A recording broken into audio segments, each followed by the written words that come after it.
Assalamualaikum warahmatullahi wabarakatuh. Kami CGP Angkatan 10 tahun 2024 Kabupaten Ogan Komering Ilir. Kami akan melaksanakan demonstrasi kontekstual modul 2.3 coaching dalam supervisi akademik. Perkenalkan, nama saya Fitra Mesari. Saya dari SMP Negeri 2 Tanjung Lubuk. Saya Esti Martiani dari SMP Negeri 6 Sungai Menang. Dan saya Serianti dari SDN 1 Burnai Timur. Selamat menyaksikan. Wassalamualaikum warahmatullahi wabarakatuh. Assalamualaikum Bu Fitra. Waalaikumsalam Bu Sari. Apa kabarnya hari ini? Alhamdulillah Ibu sehat, selamat bersemangat untuk kuliah. Terus sendiri apa kabarnya Ibu? Alhamdulillah kakak saya juga sehat. Ngomong-ngomong, Ibu Fitra akan melakukan coaching ya hari ini? Iya Bu. Ya, baiklah, sebelum proses coaching dimulai ada beberapa hal yang perlu kita obrolkan ya Bu Fitra ya. Iya Bu, silakan. Ya, nanti saat coaching Ibu akan berperan sebagai coach ya. Iya Bu. Nah, dan saya akan menilai apakah proses coaching sesuai dengan rubrik penilaian. Saya akan mengamati apakah langkah coaching yang Ibu lakukan sudah sesuai dengan alur tirta. Dan saya juga akan mengamati apakah Ibu sudah memberikan pertanyaan yang berbobot sesuai dengan kata kunci yang diberikan oleh coach ya Bu ya. Dan mengawasi serta mendengarkan respon dan jawaban dari coach. Apakah sesuai dengan jawaban yang disampaikan oleh coach? Jangan sampai lupa ya Bu, untuk memaksimalkan prinsip coach, yang ini kemitraan, proses aktif dan memaksimalkan potensi. Ya. Baik Bu Fitra, sebelum dilaksanakan observasi, saya ada pertanyaan Bu. Ya. Kira-kira kompetensi apa yang ingin Ibu kembangkan dalam proses coaching kali ini? Kompetensi yang ingin saya kembangkan ya Bu ya dalam proses coaching kali ini itu ada 3. Pertama itu kehadiran penuh, mendengarkan aktif, lalu mengajarkan pertanyaan berbobot nanti kepada coach Ibu. Iya, ya. Jadi Ibu ingin mengembangkan ketiga kompetensi itu ya. Kira-kira Bu Fitra dari ketiga kompetensi itu apa yang ingin Ibu kembangkan lebih spesifik lagi? Sepertinya mendengarkan secara aktif dan mengajukan pertanyaan bobot.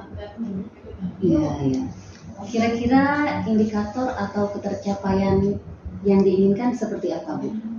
Saya ingin melihat apakah coach sudah bisa mencari solusi yang dihadapinya sehingga coach mempunyai rencana aksi atau ke depan yang akan dia lakukan. Iya. Terima kasih atas jawabannya Bu Fitra. Silakan lakukan coaching. Baik Bu. Assalamualaikum Bu Esti. Waalaikumsalam Bu Fitra. Bagaimana kabar Ibu hari ini? Alhamdulillah hari ini kabar saya baik. Bagaimana juga dengan kabar Bu Fitra? Alhamdulillah kabar saya juga baik nih Bu. Hari ini kan katanya mau ngobrol nih, apa yang mau diobrolin? Sebenarnya tuh mau curhat-curhat dikit ya Bu. Jadi kayak nih ada permasalahan lah di sekolah gitu. Ya seperti biasa lah, masalah-masalah kecil tapi sepertinya sangat berdampak besar ya.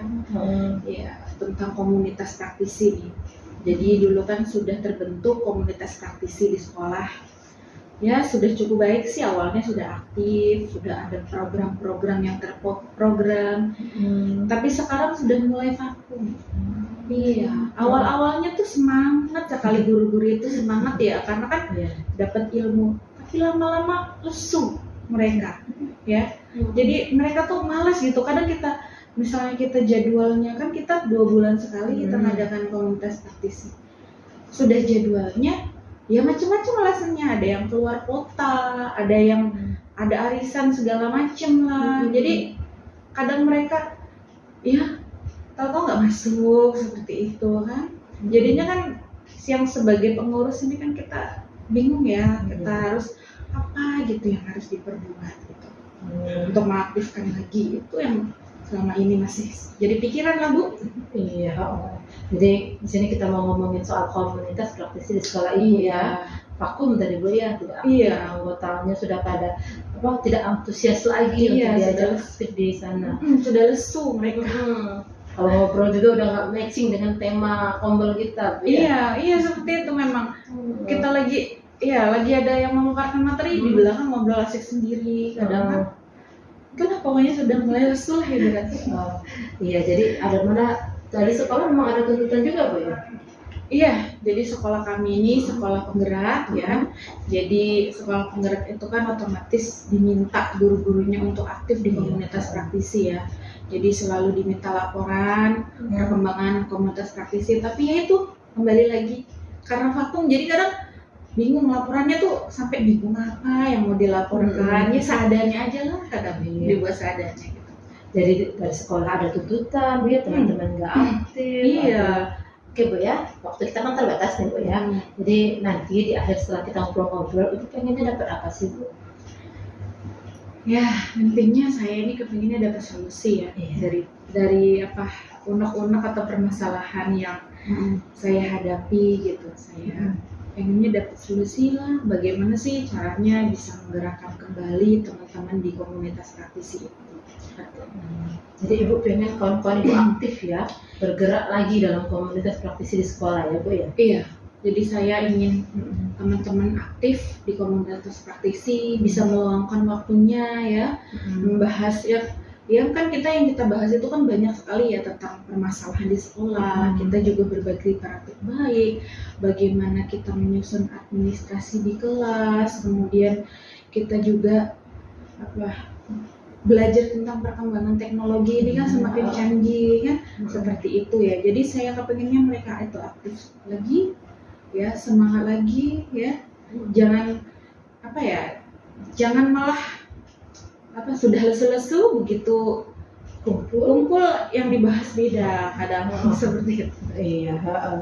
Jadi kalau menurut pendapat Ibu sendiri nih, guru yang aktif itu seperti apa, Bu? Ya kalau menurut saya sih guru yang aktif itu ya guru yang mau keluarlah dari zona nyamannya gitu, yang mau mengikuti perkembangan zaman ya, mau melakukan perubahan ya. Jadi seperti menggunakan kecanggihan teknologi itu kan sekarang butuh sekali ya, butuh. Kita itu ngajar itu kita nggak bisa secara konvensional lagi ya, kita harus memadukan dengan kecanggihan teknologi gitu. Ya guru-guru yang mau aktif melakukan pelatihan-pelatihan ya, mengikuti komunitas praktisi itu kan ya kadang kan ada pelatihannya juga di situ ya. Terus mereka juga bisa membagi waktu antara pekerjaan, antara kegiatan di luar pekerjaan. Yang seperti itulah yang menurut saya aktif itu seperti itu. Ya, jadi guru yang aktif itu yang mau bergerak, Bu, ya, mengembangkan dirinya, menggunakan teknologi zaman sekarang, ya. Kemudian bisa membagi waktu antara pekerjaan dan juga urusan pribadi dia, Bu, ya. Ini nih kita punya skala ideal nih, Bu, ya. Ada skala ideal dari 1 sampai 10. Guru ideal itu berarti di skala 10 misalnya. Nah, untuk guru-guru di rekan guru di sekolah itu menurut Ibu sekarang mereka itu pada level berapa? Kalau menurut saya sih ya beragam ya. Itu ada beberapa teman yang memang menjadi pengurus komunitas belajar, itu mereka masih terlibat aktif gitu, masih mau menggerakkan itu. Kita kadang masih sharing ya di grup itu tentang tentang praktik bayi yang kita lakukan sedikit-sedikit di grup sih, tapi nggak aktif yang secara kita kumpul-kumpul benar-benar membahas itu kan enggak gitu. Ya itu ada yang di skala 7, kemudian ya bukan kita memandang rendah guru-guru yang senior ya, yang lebih tua. Nah yang kebanyakan yang tua-tua ini mereka itu kayak agak enggan gitu ya, agak enggan untuk aktif di komunitas praktisi ini ya. Mereka banyak lah alasannya lah pokoknya ya, yang harus pergi ke sini, harus pergi ke situ. Kalau waktunya kita akan mengadakan pertemuan kombel ya, itu yang rata-rata sih yang senior itu mungkin ada di angka 5 seperti itu. Jadi beragam, Bu, ya, ada yang level 7, ada yang level 5. Ketika kumpul juga topik pembicaraan mereka juga beragam, Bu, ya. Iya sih, ketika kumpul tuh mereka beragam sih topik pembicaraannya tuh.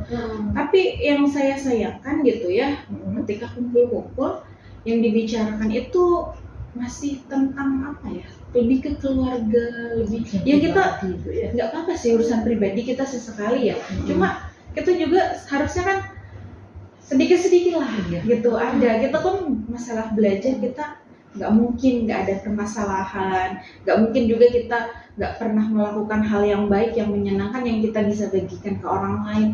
Tapi itu kalau ngobrol-ngobrol itu lebih ke situ lah, kadang malah ngobrol-ngobrol lebih berbicara tentang sosmed mereka, gosip-gosip terbaru yang ya itu kan sebenarnya agak kurang perlu dibahas gitu ya. Iya. Jadi dengan kondisi rekan guru ibu yang seperti itu, ya, harapan ibu nanti kedepannya mereka itu bisa sampai pada level berapa lah kira-kira? Saya pengennya mereka itu ada di level 8 lah ya minimal ya, setidaknya di level 8 lah. Kalau ibu sendiri kira-kira level 8 nih harapan ibu, apalah yang bisa ibu lakukan kira-kira untuk mencapai level tersebut? Ini nih yang masih saya pikirkan ya. Apa sih sebenarnya yang bisa saya lakukan? Itu sebenarnya sudah ada gambaran tapi masih bingung mau mulai dari mana, mau melakukan apanya pun masih perlu gambaran lagi gitu, rencana-rencana lagi. Gini, itu kan yang deket tuh sama teman-teman ibu kan, menurut pengamatan ibu lah sehari-hari mereka, kira-kira guru-guru itu senangnya diperlakukan bagaimana biar mereka itu mau aktif dan mau bergerak?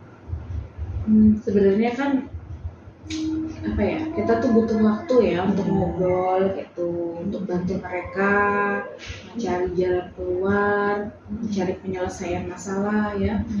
Mungkin dengan bicara dari hati ke hati ya, apa sih yang menyebabkan mereka kurang antusias gitu untuk ikut komunitas praktisi ini ya, apa sih yang buat mereka malas atau bosan apa ya, atau yang buat mereka merasa kurang tertarik untuk ikut komunitas praktisinya, kemudian apa yang membuat mereka susah mengatur. Mungkin itu dengan jalan untuk berbicara dari hati ke hati gitu. Jadi berbicara dari hati ke hati ya Bu. Iya. Jadi ibu perlu berbicara dari hati ke hati. Jadi istilahnya itu pendekatan personal lah ya. Nah, pendekatan personalnya itu lebih speknya itu lebih ke gimana? Ya, kalau menurut saya sih lebih ke pendekatan secara pribadi ya. Mungkin kita bisa melakukan tatap muka, face to face ya. Kalau di forum mungkin mereka nantinya malu gitu ya, di forum kita bahas bersama-sama kan.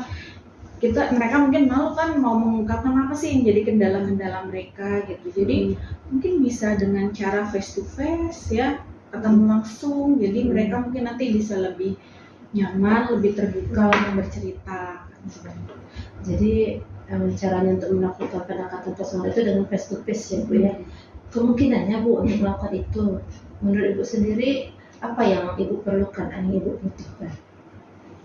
Iya, kalau menurut saya sendiri sih terutama yang dibutuhkan itu waktu ya. Iya, waktu karena ya saya juga punya aktivitas sendiri, ya kemudian rekan saya juga punya waktu sendiri, jadi kami harus sama-sama meluangkan waktu ya untuk berbicara. Kemudian mungkin kita juga perlu ruangan atau tempat yang lebih privat ya, yang lebih enak untuk kita ngobrol berdua gitu tanpa ada gangguan orang lain. Intinya itu waktu dan tempat yang nyaman untuk ngobrol. Waktu yang tempatnya ngobrol Bu ya. Iya. Nah, jadi waktunya itu sebenarnya waktu seperti apa yang kira-kira bisa dilakukan dalam meluangkan waktu itu? Ya, kalau waktunya ya mungkin sih bisa secara langsung gitu ya. Kita ketemu mungkin ya. Kalau kita di sekolah mungkin ketika ada jam kosong ya yang kita nggak ngajar gitu, kita bisa bicara dari hati ke hati ya. Atau juga mungkin kita bisa melalui WA ya. Kalau kita di sekolah mungkin kadang kita nggak ketemu atau waktunya tidak bisa, kita bisa WA pribadi mungkin, nelpon ya. Mungkin kita juga bisa mengaktifkan kembali WA komunitas praktisi gitu. Ya kita kan, ya seperti itulah. Jadi bisa secara langsung ataupun bisa lewat WA Bu ya, pribadi atau WA grup. Nah kalau bayangan Ibu, kira-kira dalam waktu dekat nih, misalnya dalam minggu ini itu kapan lah Ibu bisa lakukan? Sepertinya sih harusnya secepatnya ya, lebih cepat lebih baik ya untuk mengaktifkan kembali, kan ini kan penting sih, penting sekali ya untuk selain untuk kemajuan sekolah, memang untuk diri kita menunjang profesi kita sebagai guru ini sangat penting ya. Mungkin secepatnya ya, mungkin mulai minggu-minggu inilah segera dilakukan. Dalam minggu ini Bu ya? Iya. Oke, baik Bu ya, kita udah di ujung sesi nih, ujung sesi obrolan kita ini. Kira-kira yang Ibu harapkan di awal tadi udah apa yang Ibu dapatkan? Ya itu ya, jadi saya lega sih sebenarnya, udah lumayan dapat solusi ya dari permasalahan kita gitu. Sampai itu sih solusinya, tapi saya bingung juga sih mau mulainya dari mana gitu. Saya juga kayaknya masih butuh mungkin ya bantuan orang lain seperti itu. Ya mungkin Kira-kira dukungan atau bantuan apa nih yang dibutuhkan Ibu untuk melaksanakan sesi yang kata Ibu pendekatan personal tadi? ya dukungan, mungkin saya butuh sekali ya dukungan dari kepala sekolah terutama ya, untuk untuk mengizinkan saya kembali, bukan mengizinkan, memang beliau sudah selalu mengimbau kepada kami, selalu mengingatkan kami untuk membangkitkan komunitas praktisi itu ya, tapi lebih ke dukungan yang lebih lagi gitu. Mungkin nanti saya minta bantuan kepala sekolah, kolaborasi dari kepala sekolah ya, untuk bisa menyediakan ruangan mungkin yang nyaman ya untuk kita bisa ngobrol-ngobrol ya. Kemudian saya juga butuh bantuan dari sesama rekan guru yang lain ya, biar nanti mereka juga bisa gitu ikut membantu saya ya, kita berkolaborasi untuk mengajak kembali, membangkitkan lagi semangat antusias teman-teman guru yang sudah mulai kendor untuk ikut komunitas ini. Alhamdulillah ya Bu, itu sekarang Ibu udah ada bayangan ya, rencananya, planningnya mau kapan dilaksanakan, udah tahu Bu ya. Oke Bu, kita ketemu lagi minggu depan. Saya pengen dengar cerita setelah Ibu melakukan pendekatan personal dengan kawan Ibu tadi, baik secara langsung maupun di grup WA Bu ya. Semoga apa yang Ibu lakukan itu akan mendapatkan hasil yang baik. Ya, amin ya. Sama-sama, saya juga makasih kembali. Ya, semoga nanti bisa terlaksana ya, rencana ini terlaksana dengan baik. Komunitas praktisi di sekolah saya juga aktif kembali gitu ya. Jadi sehingga kami bisa mendapatkan pencerahan, perubahan ya dalam menghadapi tantangan-tantangan kita sebagai guru ini. Baik, Ibu ya, kita sampai di sini. Assalamualaikum warahmatullahi wabarakatuh. Waalaikumsalam warahmatullahi wabarakatuh. Oke Bu Fitra, Ibu tadi sudah melakukan proses coaching ya Bu. Apakah ada kendala Bu? Alhamdulillah Bu, lancar, nggak ada kendala kok. Alhamdulillah. Setelah melaksanakan coaching, ada beberapa hal yang ingin saya tanyakan pada Ibu. Iya Bu. Apa yang didapatkan Ibu Fitra terkait dengan indikator ketercapaian yang diinginkan oleh Ibu? Tadi selama coaching saya sudah melaksanakan sesuai alur kita Bu ya, dari mulai menanyakan tujuan, identifikasi, rencana aksi, dan tanggung jawab. Saya juga berusaha menggali potensi dari coaching tadi untuk menemukan solusi dari permasalahannya dengan mengajukan pertanyaan-pertanyaan berbobot. Baik, Fitra, tadi berdasarkan penjelasan yang Ibu berikan, Ibu sudah berhasil melakukan coaching dengan alur Tirta. Nah, ini sudah sesuai dengan yang saya amati. Ada beberapa catatan yang saya buat ya Bu. Ibu tadi sudah berhasil dengan alur Tirta, yaitu pertama menanyakan tujuan kepada coaching, lalu mengidentifikasi permasalahan dari masalah yang dihadapi oleh coaching. Kemudian Ibu juga membuat rencana aksi, memancing coaching untuk berpikir, membuat rencana aksi, dan mengajak coaching melakukan tanggung jawab dalam diri coaching agar rencana aksi bisa dilakukan dan berjalan dengan baik. Nah, catatan saya juga tadi, saya mendengar percakapan Ibu dengan coaching bahwa Ibu itu sudah fokus, ya, sudah hadir penuh, sudah mendengarkan aktif, dan menurut saya Ibu sudah memberikan pertanyaan yang berbobot sesuai dengan kata kunci yang disampaikan oleh coaching. Nah, kedepannya kompetensi apa yang ingin Ibu capai? Kedepannya saya ingin mengembangkan jauh lagi tentang algoritma ini, Bu. Saya ingin bisa pokoknya menerapkan proses coaching ini di kelas saya nanti dan rekan sejawat saya di sekolah asal saya, Bu. Bagus, luar biasa, benar berarti Bu Fitra ya. Berarti Ibu ingin mengembangkan dan berlatih terus-menerus tentang proses coaching. Ini dengan Alur Tirta. Mudah-mudahan apa yang menjadi harapan Ibu dapat terwujud dengan lancar. Ya, Bu. Terima kasih atas waktunya, Bu, ya. Terima kasih sama-sama Bu Fitra. Ya, Bu.